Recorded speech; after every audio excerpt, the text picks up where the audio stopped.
அப்படி இல்லை, இன்னைக்கு அக்கா வீட்டில் சத்து மாவு கூழ் மாவு தீர்ந்து போச்சு. அக்கா இன்னைக்கு அரைக்க போகிறேன். அக்கா எப்படி ரெடி பண்ணுறேன்னு பாருங்கள். இது நம்ம சுக்கு எடுத்துருக்கிறேன், ஏலக்காய், இது வந்து ஓமம். இப்போ நம்ம மற்றதெல்லாம் அக்கா வறுக்க தான் செய்வோம். அதுக்கு இங்கே பாருங்கள், இது வந்து சின்ன சோளம் வெள்ளையாக இருக்கும். உள்ள இந்த அக்கா காமிக்கிறேன் பாருங்கள். இது வந்து 1 kgல அக்கா 3/4 கிலோ எடுத்து வச்சுருக்கிறேன். இது நார் சத்து அதிகமாக இருக்குது, அதனால் 3/4 கிலோ. இது வந்து கம்மியாக 2 தடவையாக போட்டு வறுக்கணும்.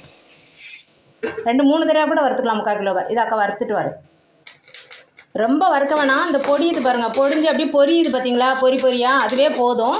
ரொம்ப பொரிஞ்சு எல்லாமே பொரியணும்னு அவசியம் இல்லை. இது வந்து நம்ம ஏன் வறுக்கிறோன்னா, குழந்தைங்களுக்கு அப்போ தான் கொஞ்சம் சீக்கிரமாக ஜீரணம் ஆகுங்கிறதுக்கு. அவ்வளோதான். இப்படி பொரிஞ்சு ஆரம்பித்தோடனே நம்ம எடுத்துடலாம்.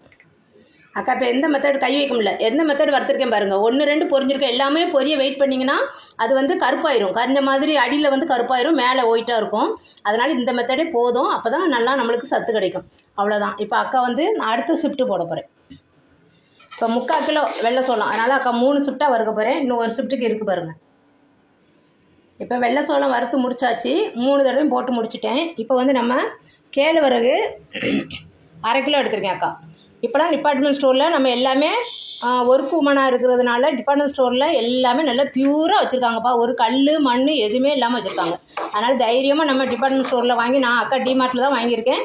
ரொம்ப பியூராக இருக்குது. நம்ம அப்படியே வாங்கி அரைக்க வேண்டியதான். நம்ம முளை கட்டுறா இருந்தால் தான் கழுவிட்டு 1 டே ஃபுல்லாக ஊற வச்சுட்டு அப்புறம் 1 டே ஃபுல்லாக நம்ம முளை கட்டி ஃப்ரிட்ஜில் வச்சாலும் முளைச்சிருது. அப்படி இல்லைன்னா அக்கா ஒரு துணியில் கட்டி ஜன்னலில் தொங்க விட்டுருவேன். இப்போ இந்த தடவை அக்கா முளை கட்டலை, எங்களுக்கு கொஞ்சம் அவசரமாக தேவைப்படுது. மாவு காலியாகி ஒரு 10 டேஸ்க்கு மேலே ஆயிடுச்சு. இப்போ இதே லைட்டாக தான் அக்கா வறுப்பேன். இப்போ கேழ்வரகும் வறுபட்டுருச்சு. நம்மளுக்கு எப்படி தெரியும் அப்படின்னா, லைட்டாக நிறம் வரும் அப்படின்னு தெரியலன்னா கொஞ்சமாக எடுத்து வாயில் போட்டு பாருங்கள். அந்த பச்சை கேழ்வரகுக்கும் நம்ம வறுத்ததுக்கப்புறம் உள்ள கேழ்வரகுக்கும் வித்தியாசம் தெரியும். ஒரு பொறன்னு ஒரு மாதிரி நம்ம கடிக்கும்போது நல்லா கொஞ்சம் வாசனையாக இருக்கும். அவ்வளோதான். நம்ம எடுத்து கொட்டிடலாம். அடுத்து என்னென்னா கவுனி அரிசி, அது வந்து ஒரு 1/4 கிலோ. அதுவும் நல்லா பியூராக சுத்தமாக தான் இருக்குது, பேக்கெட்டில் வாங்கினது தான். அது ஒரு 1/4 கிலோ போட்டு வறுத்துடும். அது லைட்டாக ரொம்ப பொரியல்லாம் இல்லை, லைட்டாக சூடு பண்ணி எடுத்து வச்சுக்கணும். அவ்வளோதான். இதுக்கு ஜவ்வரிசி அக்கா எவ்வளோ எடுத்துக்கன்னா, ஒரு 150 கிராம் தான் எடுத்திருக்கேன். இது அதிகமாக போட்டால் அவ்வளோவா ஒன்றும் நல்லது இல்லைன்னு எனக்கு அப்படி பிடிக்கல. எப்போவுமே இதில் ரொம்ப கம்மியாக 1 கைப்பிடி அளவு தான் போடுவேன். இன்றைக்கி ஒரு 2-3 கைப்பிடி எடுத்துருக்கிறேன். இது வந்து குவான்டிட்டி அதிகமாக இருக்கிறனால 2-3 கைப்பிடி எடுத்துருக்கிறேன். ஏன்னா எல்லாமே 1/2 கிலோ போடுறதுனால 3 கிலோவுக்கு மேலே வந்துடும். அதனால் 3 கைப்பிடி எடுத்துருக்கிறேன். இல்லாட்டினா 1 கைப்பிடி தான் அக்கா போடுவேன். இதை போட்டு கொஞ்சம் வறுத்துடும்.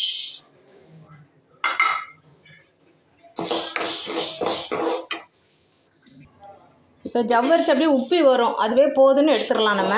அக்கா எதுக்கு ஜவ்வரிசி போட விருப்பம் இல்லை அப்படின்னு சொன்னால், எனக்கு ஏன் ஐடியா இல்லைன்னா, இந்த ஜவ்வரிசி வந்து எங்கள் அம்மா குழந்தைங்களுக்கு வயிற்றால போகும்போது அதை காய்ச்சி ஒரு 2 சங்கு 3 சங்கு 1/4 கிளாஸ் அப்படி குடிக்க சொல்லுவாங்க, வயிற்றால போகிறது நின்றுன்னு சொல்லி. சரி, எதுக்கு அதில் என்ன சத்து இருக்க போகுதுன்னு சொல்லி தான் அக்கா இது ரொம்ப கம்மியாக தான் எடுப்பேன். இப்போ வறுத்தாச்சு, தனியாக பிளேட்டுக்கு மாற்றிடுவோம். இப்போ அடுத்து 1/2 கிலோ பாசி பயறு, அதையும் 2 ட்ரிப்பாக தான் அக்கா போட்டு வறுத்து போடப்போம். இந்த பாசி பயிறு இப்படி கலர் சேஞ்ச் ஆகிற வரைக்கும் வச்சுக்கோங்க. லைட்டாக கலர் சேஞ்ச் ஆகணும், அவ்வளோதான். இதை பிளேட்டுக்கு மாற்றிடுறேன். இப்போ அடுத்த அக்கா சிகப்பு பச்சரிசி, சம்பா பச்சரிசின்னு சொல்லுவோம், சிகப்பரிசின்னு சொல்லிக்கலாம். அது ஒரு 1/4 கிலோ. கவுனி அரிசியும் 1/4 கிலோ தான் போட்டிருக்கேன். இதுவும் 1/4 கிலோ தான் போட்டிருக்கேன். அரிசி நம்ம கம்மியாக போட்டுட்டால் போதும். ஏன்னா இது தானியத்தால் செய்கிற தானிய கூழ் தான். சிறுதானிய கூழுக்காக நம்ம அரிசி மட்டும் கம்மி பண்ணிக்கலாம். இதை நல்லா வறுப்போம். படப்படப்படன்னு சவுண்டு கேட்கும். அரிசி நுனியில் இப்படி வெள்ளை வெள்ளையாயிரும் 2 பக்கமும். அப்போ நம்ம அடுப்பு இறக்கி இப்போ அடுத்து 1/4 கிலோ பொரிகல்ல போடுறோம். லைட்டாக ஹீட் பண்ணுறது தான் பொரிகல்ல. லைட்டாக சிம்லேயே வச்சுட்டு அடுப்பை லைட்டாக ஹீட் பண்ணால் போதும். அது ஹீட் ஆகணும், அவ்வளோதான். நீங்கள் இது வந்து முழு பொரிகல்ல எடுத்திருக்கேன். பொரிகல்லையில் முழு கடலை, நீங்கள் உடச்சது வாங்கினாலும் வாங்கிக்கோங்க. இப்போ பொரிகல்ல சூடு பண்ணி எடுத்தாச்சு. அடுத்து வந்து பார்லி ஒரு 100 கிராம் போடுறேன். அக்கா இது எல்லாமே எவ்வளோ குவான்டிட்டி போட்டுக்கன்னு பார்த்துக்கோங்க. அதுக்கு 100 கிராம் பார்லி போட்டால் போதும். இதையும் வறுத்து எடுத்து பிளேட்டுக்கு மாற்றுவோம். பார்லி ரொம்ப நிறம் மாற வேண்டாம். இங்கே பாருங்கள், அது இந்த கோதுமை இருக்கிற மாதிரி தான். கோதுமை கூட படப்படன்னு வெடிக்கும், இது அப்படிலாம் வெடிக்காது. கொஞ்சம் நிறம் மாறணுன்னு நம்ம எடுத்துடலாம். பிளேட்டுக்கு மாற்றிடுவோம். இப்போ அடுத்த அக்கா கருப்பு தோல் உளுந்து, இது வந்து 1/2 கிலோ. 1/2 கிலோ. இதுவும் நல்லா பேக்கெட்டில் வந்தது. கல் மண் இல்லாமல் வாங்குங்க. எது வாங்கினாலும் நம்ம க்ளீன் பண்ணிவிட்டு இருக்க முடியாது. ஒரு கல் மண் இருந்தாலும் நம்ம வந்து அது சத்துமாவு கஞ்சியில் நம்ம குடிக்கவும் முடியாது. அதனால் கல் மண் இல்லாமல் சுத்தமாக வாங்க தான் மெயின் நம்மளுக்கு.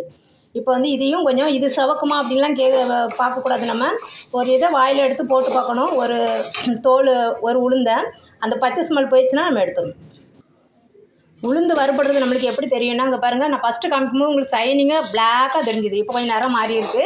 நம்ம வாயில் எடுத்து போட்டால் அந்த பச்சை வாசனை இல்லாமல், எப்போவுமே உளுந்து கடுகடுன்னு தான் இருக்கும், ஆனால் அந்த பச்சை வாசனை இல்லாமல் இருக்கும். அவ்வளோதான். கறியை விட்டுறாதீங்க எதையுமே. அதே மாதிரி 1/2 கிலோ ஒரே நேரமாக போட்டு வறுத்துறாதீங்கப்பா. எல்லாமே ஒரே சீராக வறுபடாது. அதனால் அக்கா பாருங்கள் 1/4 கிலோ 2 தடவை வறுத்துருக்குறேன். 1/4 கிலோவா இதை ஒரு ட்ரிப்பு வறுத்து கொட்டி வச்சுருக்கேன் பாருங்கள். இப்போ கருப்பு உளுந்துக்கு அடுத்து அக்கா ஒரு 200 கிராம் கோதுமை ஏன் இவ்வளோ கம்மியாக சேர்க்குறேன்னா, நம்ம வந்து சப்பாத்தி பூரி எல்லாத்துக்குமே கோதுமை சேர்த்துடுறோம். அது மற்ற தானியம் தான் சேர்க்க முடியாது, சாப்பிடவும் மாட்டாங்க. அதனால் நம்ம அதிலலாம் அதிகம் போட்டு இதில் கம்மியாக போட்டால் போதும். உங்களுக்கு எவ்வளோ வேணாலும் சேர்த்துக்கலாம். 200 கிராம் சேர்த்துருக்கேன் அக்கா. கோதுமை ஏற்பட்டுருச்சு. சவுண்டு தெரியுதா? படன்னு தெரிக்குது பாருங்கள். அவ்வளோதான். இதையும் பிளேட்டுக்கு மாற்றிடுவோம். அடுத்தாக்கா ஓமம் ஒரு பெரிய ஸ்பூனுக்கு 2 ஸ்பூன் எடுத்து வச்சுருக்கேன். அதை போட்டு லைட்டாக சிம்மில் வச்சு வறுத்துக்கோங்க. இது ஓமம் சாய்ஸ் தான். வாசனை பிடிக்காத குழந்தைங்க, வாசனை உங்களுக்கு பிடிக்கல அப்படின்னா நீங்கள் இதை போட வேணாம். சுக்கு ஏலக்காய் மட்டும் போட்டால் போதும். இது அக்கா வீட்டில் ஓமம் போடணுன்னு வாசனை ஒத்துக்கும், அதனால் பிடிக்கும். அதனால் அக்கா போட்டிருக்கேன். லைட்டாக வறுத்துக்கலாம்.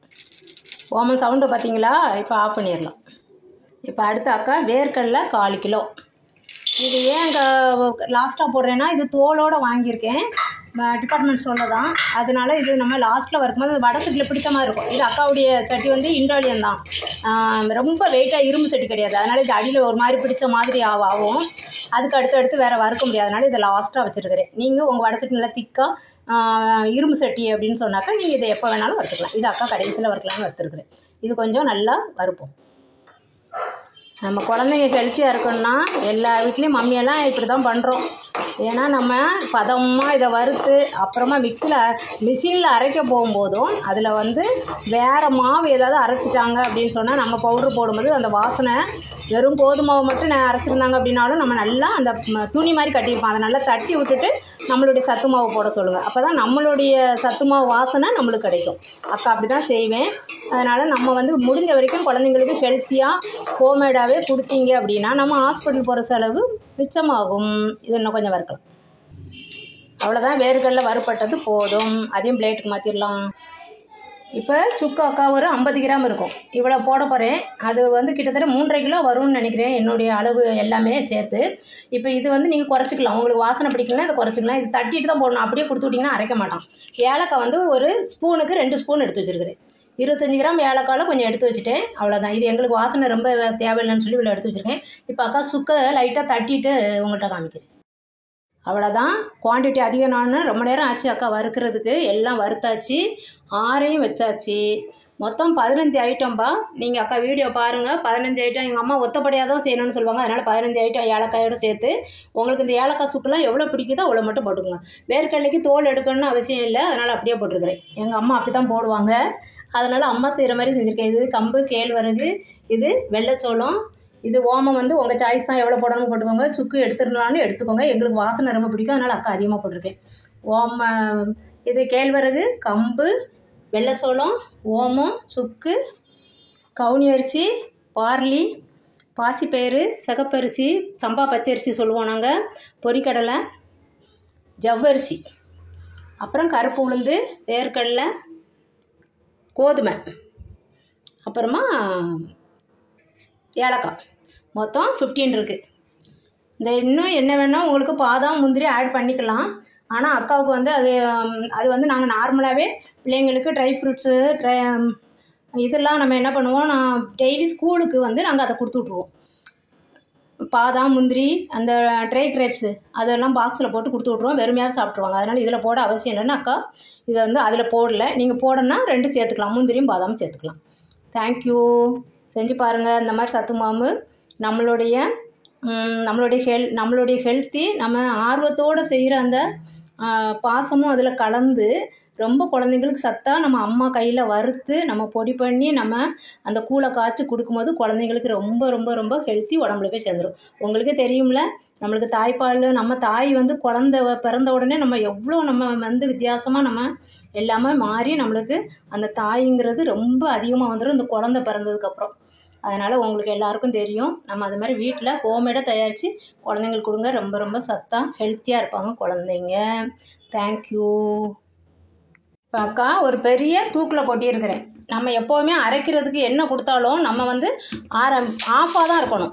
ஆஃபு வந்து நம்ம கொடுக்குற குவான்டிட்டி இருந்துச்சுன்னா மாவு வந்து மேலே வரைக்கும் வரும். நல்ல மாவை தட்டி கொடுப்பாங்க. அதனால் இங்கே பாருங்கள், எல்லாத்தையும் போட்டுட்டு நல்லா கையை விட்டு கலந்துடணும். நம்ம எல்லாம் நல்லா கையை விட்டு கலந்துட்டு கொடுக்க ஆரம்பிக்கலாம். நம்ம அந்த பொரிகளில் வேர்க்கடலாம் அடியில் போகிற மாதிரியே நம்ம கலந்து வச்சுட்டா நல்லது. சில மிஷினில் என்ன பண்ணுறாங்க, அதையும் எடுத்து தனியாக வைக்கிறாங்கன்னு சொல்கிறாங்க. தெரியல, அக்கா போகிறதில்ல. இவங்க வீட்டில் இருக்கவங்ககிட்ட தான் கொடுத்து அனுப்புவேன். அதனால் இப்படி ஒரு முழு பெரிய தூக்கம் எடுத்துக்கணும். எடுத்துகிட்டு நம்ம குவான்டிட்டி ஆஃபாக தான் இருக்கணும். நம்ம கொடுக்குற குவான்டிட்டி ஆஃபாக இருக்கணும். கோதுமை, அரிசி எதுவாக இருந்தாலும் அக்கா அப்படி தான் கொடுப்பேன். அப்போ தான் மாவு நம்மளுக்கு மேலே வரைக்கும் வரும். ரொம்ப சின்ன பாத்திரமாக கொடுத்தீங்கன்னா மாவு சிந்த வாங்கிட்டு வர மாதிரி எடுத்துகிட்டு வருவாங்க மிஷின்லேருந்து. அதனால் அப்படி கொடுக்கக்கூடாது. அவ்வளோதான்.